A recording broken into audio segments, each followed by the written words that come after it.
Einstein said, once you can accept the universe as matter expanding into nothing, that is something. Wearing stripes with plaid comes easy. Henry Gibson said, one of the qualities of liberty is that as long as it is being striven after, it goes on expanding.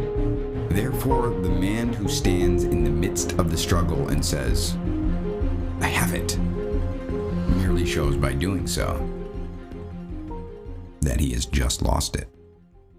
All right, guys, here we go. Oops. Look at that, my phone.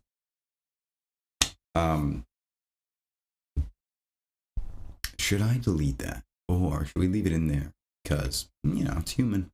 Let's just leave it in there. That was my phone, everybody.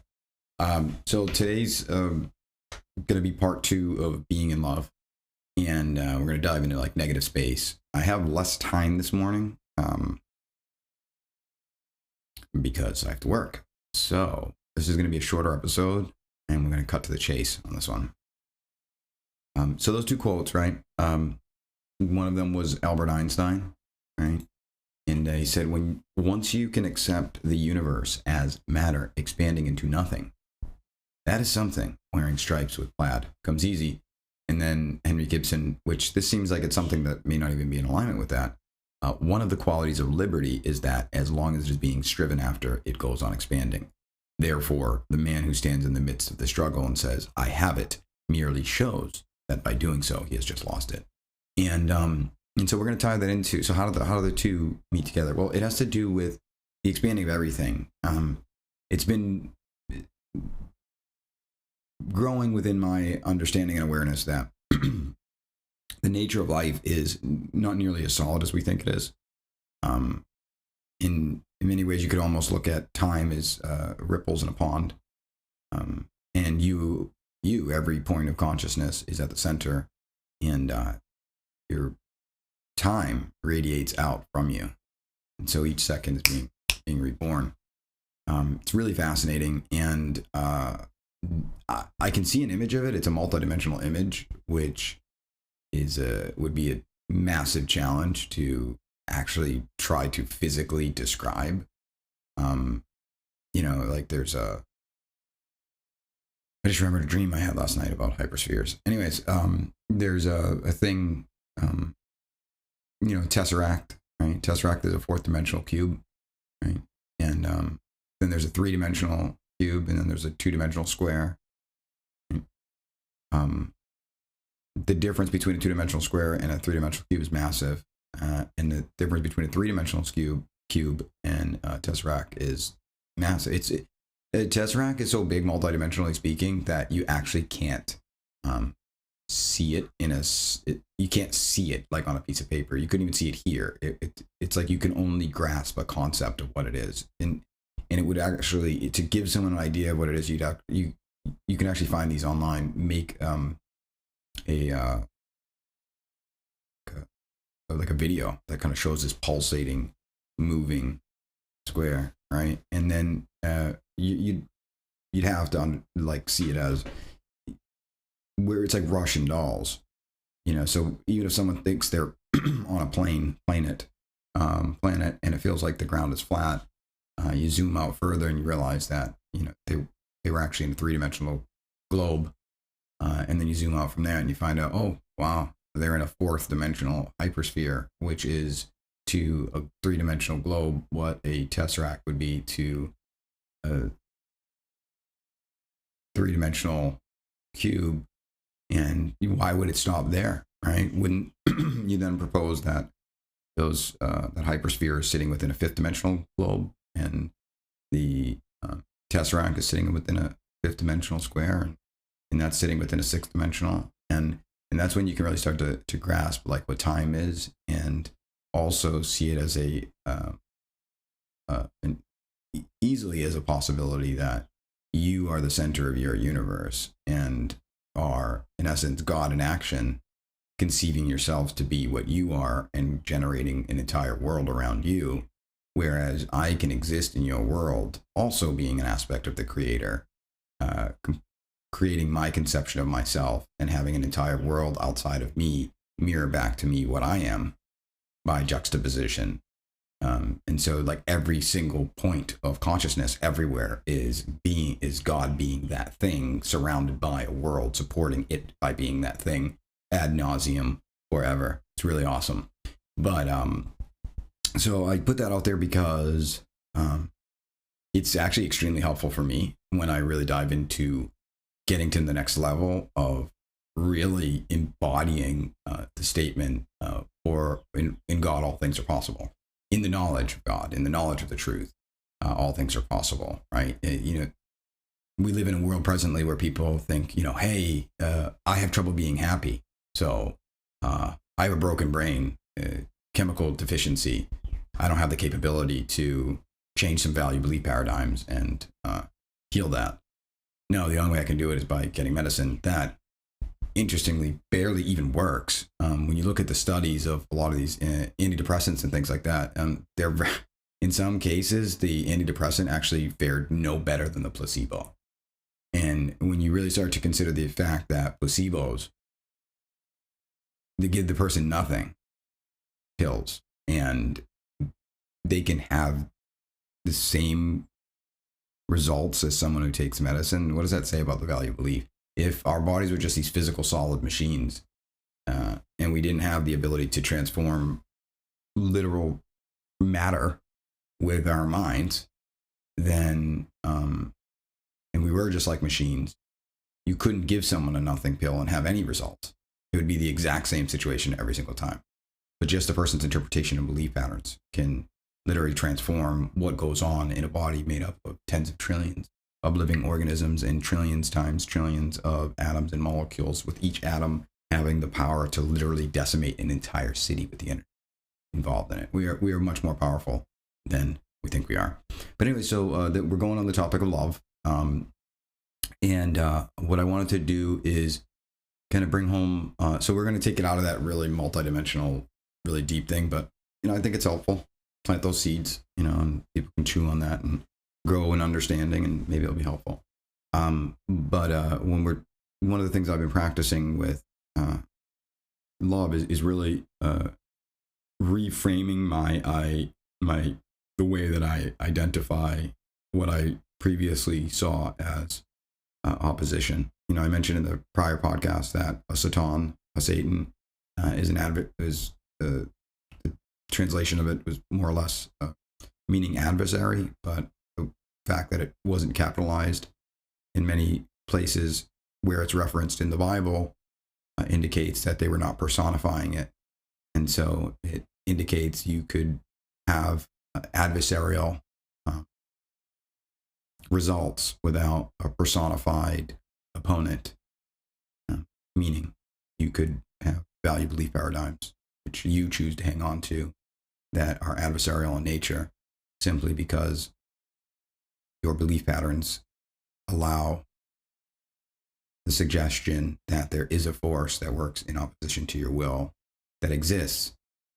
And if in fact you are a creator being and you create with your value beliefs and your thoughts and your feelings, even if you were able to create an oppositional force simply by believing that it existed, it would actually make that force supporting you because it's doing what you believe it to be. It's still your servant, which is fascinating, right?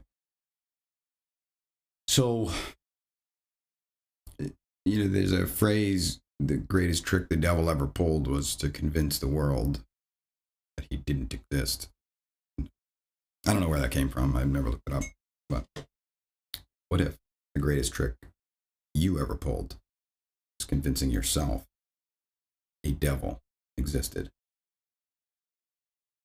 A personified adversary.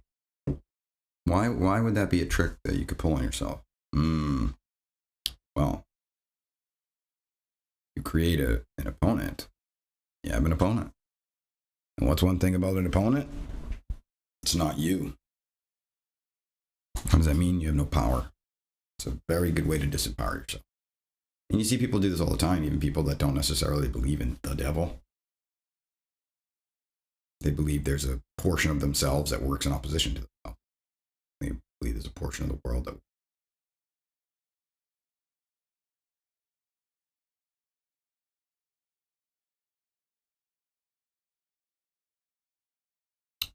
So, what I've been working with is transforming the notion.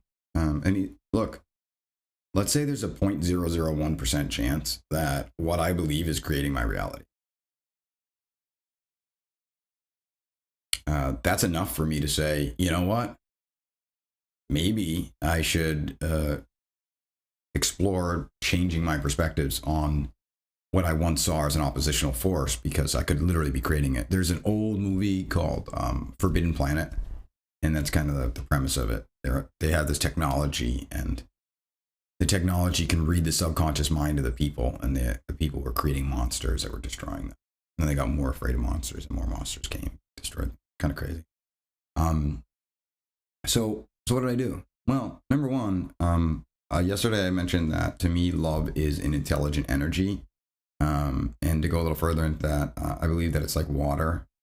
Whenever I have an issue or a solution, if I remove the damming or conditions I've placed upon the allowance of that supercharged, omnipotent, omnipresent, omniscient love energy to flow through, it'll just come in and heal things, so long as I remove the conditions and the damning or the judgments that I've used to tell myself that I shouldn't be able to access that because of this circumstance or that circumstance, or because of what I did then or what I'll do now, or what the world said, right? Do not conform to the world, but be ye transformed by the renewing of your mind, right?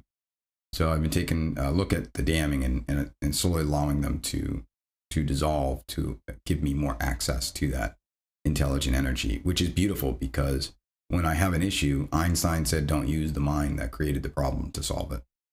When you have an issue, let's say your outer world is a manifestation of your value, belief, paradigms, thoughts, and feelings, right? And you have this personality matrix, and you imagine your world really is manifesting based on what you believe and what you think, even the subconscious, unconscious stuff that you're not aware of, right? Presently aware of. How could you change your outside events without allowing in new information that transcended prior belief patterns, right? So when Einstein said, don't use the mind that created the problem to solve it, you try to think your way out of it. It's like you're using the mind that's creating the problem. The reason it's thinking those thoughts is because it has a specific set of value belief paradigm. You need something that transcends it. Bible says, greater is he within you than he who is of the world. Unto him who is able to do exceedingly and abundantly beyond all that you can even ask or think, he that worked through the power in you. And I'd say that to me is love. And I've used it enough to know that, it absolutely exists. And if you say, well, Veritas, why aren't you flying around yet? Why don't you use love to go fly around? It's the devil tempted Jesus. Said, you're the son of God, why don't you turn the rocks to bread? And he declined that temptation. And then he also said, if you're the son of God, why don't you jump off that temple and all these angels will come and save you? And he said, don't test thy Lord God. And there are some reasons that I'm not going to dive into now that I think I understand about the mentality here, is that there is a lot of allowance to it. It's more like softly setting intention. Setting the intention, first having the desire, setting the intention, and then allow, and then surrender to the love to come in. That's the best way to really describe it, and it works. And I found if it doesn't work, then there's some value belief paradigms that I have that damn it. If you think about it, people always saying God damn, right? To one another, casting spells at each other. Right. So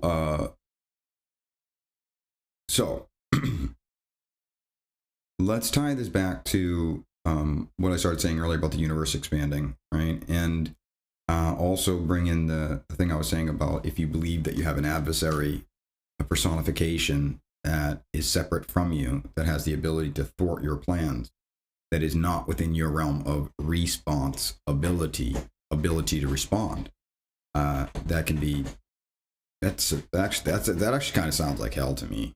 You know, it doesn't sound like a good time. You know, this really powerful being, or even a being inside of me. You know, Jesus said, "When you make the two into one flesh." No, that's another scripture. It's something about making the two into one flesh. And then Jesus said, when you make the two into one, you can say to the mountain move, and the mountain will move. So I think there are parts of us that we need to bring together and unify. And as we do so, we realize it's all us. So, you know, I do have a hand, and I have two hands. I have 2 feet. I have a head. Now I have knees. I have elbows. Right? I have a brain. You know, this character. And I recognize that they are individual parts, but one thing that I acknowledge is that they are all within my control and responsibility. Right? Hold on one second. It's my cat.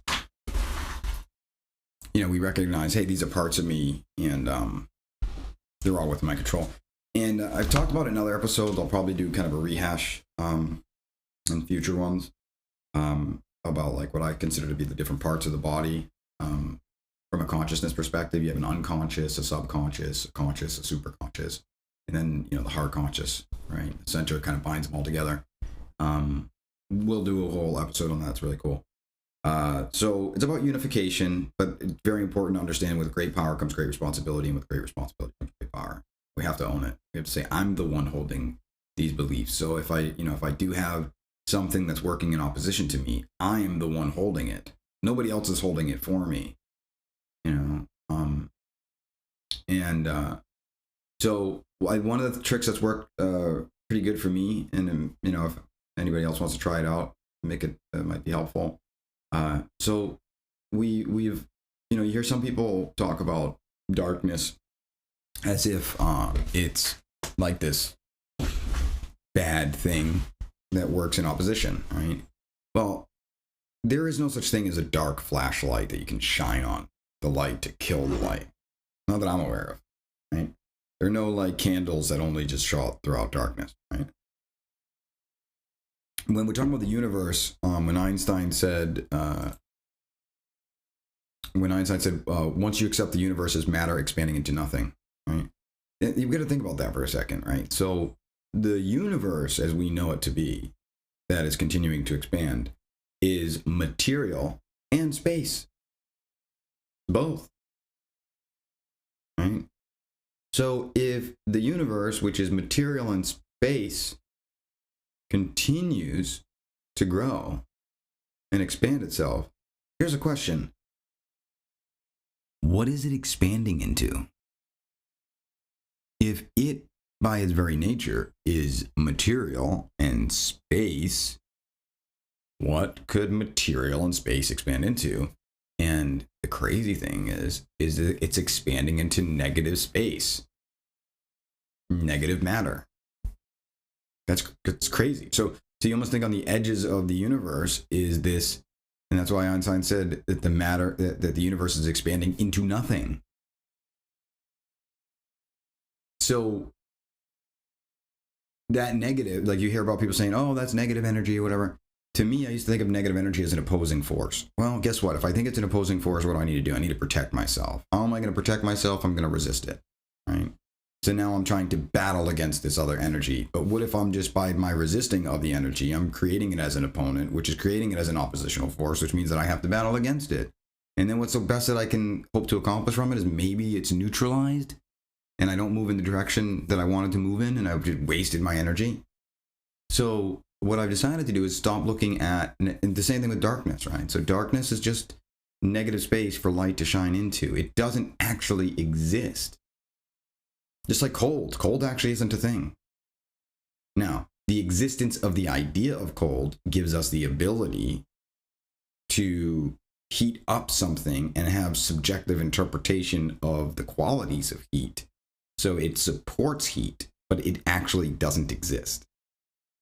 Neither does negative space, neither does darkness, right?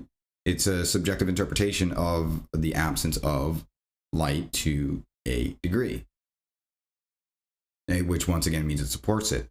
So when I started looking at what I used to think was oppositional forces, for me it's easier to start doing this exercise inside of yourself with your own thoughts and your own feelings. And it can be interesting because we have a lot of value belief paradigms that are stored up, right? It's an interesting experience. It's kind of like opening a Pandora's box in some ways, but it doesn't bring death and disease on the whole world. It's just kind of like you open these doors that were closed for a long time, and they're like, they're pent up, and it can be like, oh my God, am I sure this thing is not working against me? Think about like locking an animal in behind a door for a long time, and it's like getting madder and madder, and you open it, right? But it takes care of itself, especially if you call love into it. So anyways, so what I like to look at as what I used to see as oppositional energy as opportunity, for which if there was none, I couldn't expand. And if I couldn't expand, that's it. Just call it over. Whatever this love force is that we are comprised of, it needs to grow, expand, multiply, replicate, transform, mutate. Like it just needs to keep growing. And if it doesn't, it kind of folds back in on itself, and it's an unpleasant experience. But life it needs to expand. Locking it in a box is like one of the worst things to do. There's an experiment with mice where they give them a mouse utopia where they have, they actually have enough space, right? But they have all the food they need, but there's no adversity to stimulate transformation in the mice. And they stop mating. They go crazy. Like the females don't like the males anymore, or the males just start like pruning themselves and making themselves pretty, but they're not attracted to the females anymore. And eventually they all just they go extinct. And I think they've done the exercise twice. Now I know with experiments you can manipulate them, stuff like that. So I'm not gonna get on board with that and say that there's not any manipulation done behind the scenes. Right? A lot of people think that lemmings jump off cliffs. That is very, very untrue. By the way, they even made a video game on it. That was because in a Disney movie they were trying to say that lemmings killed themselves, and they actually forced the lemmings off a cliff, which is crazy. So just because some guy decades ago allegedly held some experiments and got some results that he may have inadvertently or advertently created doesn't necessarily mean it's true. But there is kind of a moral to the story about the idea that life wants to grow and expand itself. So whether we acknowledge it or not, without that negative space to expand ourselves into, we'd be out of a job. I realize even the more work that I do on myself, the more healing that I do, I still need to do something. Idle hands is the devil's playground, right? And so then as I heal myself, I'm like compelled to not force this information on anybody. I have no desire to specifically change anyone. It's really just a compulsion to express this, share it for those who want it. It's fascinating, actually. It's almost like you can't help it. So that's, I gotta wrap this up because I have to get to work. But so I'm gonna really just give some suggestions on some practical application here. So when we turn what we saw as opposition, like instead of being a negative force working against us, but we turn it to negative space, opportunity, calling, light, and love, it changes the dynamic of your relationship to it and removes the obstacle that was preventing the love from shining on it, which made it seem as scary as it was. Right? It's like being afraid of the dark, but you have light shooting out of your eyes and you're afraid to look at the dark because of how dark it is, but you don't realize you are the light. Right? So I would suggest play around with that understanding. Use love to grow the understanding if you want. And, whatever you want, you don't even have to call it love, call it whatever you want, right? But just because it is ultimately attributeless until we give it attributes. But it's omnipotent, omnipresent, omniscient. So it can do anything, right? Relative to the confines of the conditions that we within our matrices place upon it, right? And our beliefs and values and stuff like that. But so one of the best things we can do is start growing our practice of it. So I personally, when a situation arises, I say, okay, negative space here, opportunity to expand myself and shine love on this situation. Not a love that is limited, not a love that comes from Veritas, right? Like, oh, how much love? I don't know how much love I've got to give. No, an infinite, omnipresent, omniscient, omnipotent love that makes up what I am, that loves to give itself. In fact, it doesn't know what else to do with itself. And it's just waiting for me to open doors. Seek and ye shall find, ask and the answer will be given, knock and the door will be open. Right? So questions are really helpful to access it. So to say, how can I see this in a better light? What's the best way for me to view this? How can I allow more love into this situation? And for me, it's really helpful to desire first, set the intention. You can ask the question if you want, right? Then allow and surrender to it and just trust. Some people put a God box, which I think is a cool idea. If you get a question, write it down on the God box, put it in a piece of paper, put it in a shoebox, and know that the answer is going to come to you.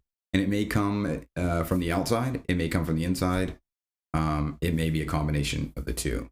Eventually, we come to realize that the outside is a materialization of the inside, and so in a weird way, it's just as inside of us as a dream would be. Right? You can be in a dream and you can be in all these other worlds, meeting all these other people, but ultimately it's inside of your mind. And we come to grow in that understanding that the outside, what we see as the outside world, is technically inside of the mind. But it's an aspect of creation within that mind. It is the effect.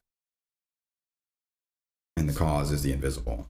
So it's just a form, but it's still in the mind. I know it's kind of deep. I know some of the stuff I've been throwing is kind of like all over the place. Maybe I won't do these podcasts when I have like a very short window like this, because I feel a little bit more scattered. But again, that's just a belief, right? Maybe it's more important that I look at that belief and heal that. So if I do another podcast of time constraint, then I'll have to deal with it. But anyways, so try it out. Changing what you once saw as opposition into opportunity in your understanding to the best that you can, right? And if you have a challenge with that, call on that omnipotent, omnipresent, omniscient energy to help you grow your understanding, and then be patient. The Bible says, of all things, get ye wisdom and understanding. I'm telling you, it's the best. The best. When you change your understanding of things, it just makes life a lot easier. Because once you understand something, it becomes you. Right? So like if you're trying to learn how to walk, you're someone trying to learn how to walk as a baby, right? Then one day you get it. You just understand it's like riding a bike, and now you're a bike rider. That's it. You don't have to try to be a bike rider anymore. You're just a bike rider. Right? So a lot of times too, when I request from that love energy, I say, give me the understanding, give me the truth. Give me whatever it is that I am unaware of, so that I can understand how to harness love for the situation better. And we'll kind of dive. We'll just end it here. We'll dive more into doing that, but I think it's important to remember this, right? So the universe continues to expand. What does it expand into? It expands into negative space. So the negative space is actually nothing, but it's a nothing that, by its nature of being nothing, supports and provides access for the something to manifest itself as something. So it's certainly not in opposition. Now, if you were the universe and you wanted to expand and you were scared of the negative space and the unknown, that's going to cause some problems for you, because now you're not going to expand. And if you're not expanding, the energy is going to start to crumble in and start destroying itself. Because everything about that love force is to expand. So if it puts up its delusional walls around itself, that energy that's going out is going to come back. And you can see this in a lot of ways. A lot of things are energy. And the more we dive into these podcasts, and if you do exercises, or you may already know, or you may grow in your understanding, that you start to realize what you thought were feelings that's one thing to call them is feelings. It's energy, and you can feel it. You can feel when you go around another person, and you'll actually feel resentment. And when you start diving in there, you're going to realize that what's going on is that resentment is coming from a belief paradigm that you have. It could be about particular actions that person has taken in the past that you hold the judgment against, or it could be something, some other person that carried those characteristics, or type of persons that carry those characteristics that you have judged.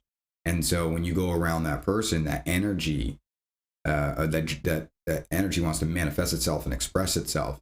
And if you don't express it authentically and you don't say to the person what wants to come out, that energy, number one, it's going to radiate out from you anyways at the person.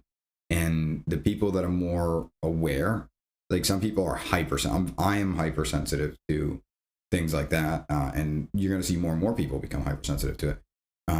But even those who aren't hypersensitive to it will still feel it. They just won't know what it is. It's kind of like a blind man going out and outside and feeling the sun.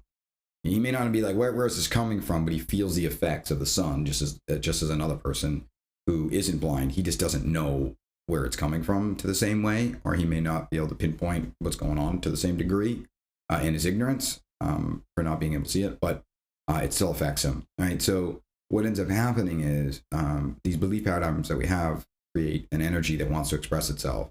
And if you don't say it to the person, it bounces back. It will try to express outwards. You put a wall up and then it comes back at you. And that's what resentments are. And that's why people pleasing and things like that, especially, we'll dive into that kind of stuff, can hurt you. But ultimately, a lot of people think, oh, I'm just going to go speak my truth and go say that to everybody. Well, the other thing too is, so you go to say that to the person. Now God said the word and the word was God, right? So now you've actually gone into the manifestation, right? So now it's actually getting from an energy into crystallized materialization having been spoken, right? So I think, for one who isn't on the path of awareness and transformation of their inner self with using love to transform these value belief paradigms, it's probably in their best interest to express how they feel to other people, because they'll at least get an accurate reflection from the other person and a more immediate response to what impact those levels of judgments will have on them, as opposed to holding it in all the time. And then it's very confusing, right? Where the cause and effect is. So I think for someone who isn't in that transformative process, just go out and say whatever you got to say to everybody, right? I guess, right? If they're not doing any inner work, because they'll just explode in other ways. But for people who are doing the inner work, the key is, the cause is ultimately that belief. And the beautiful thing about love is look at it, look at whatever's causing that, not from a place of judgment, but be like, ooh, I have opportunity here. There's negative space within my paradigm of myself. And now what used to be a barrier that was preventing love dissolves. So judging judgments won't help, right?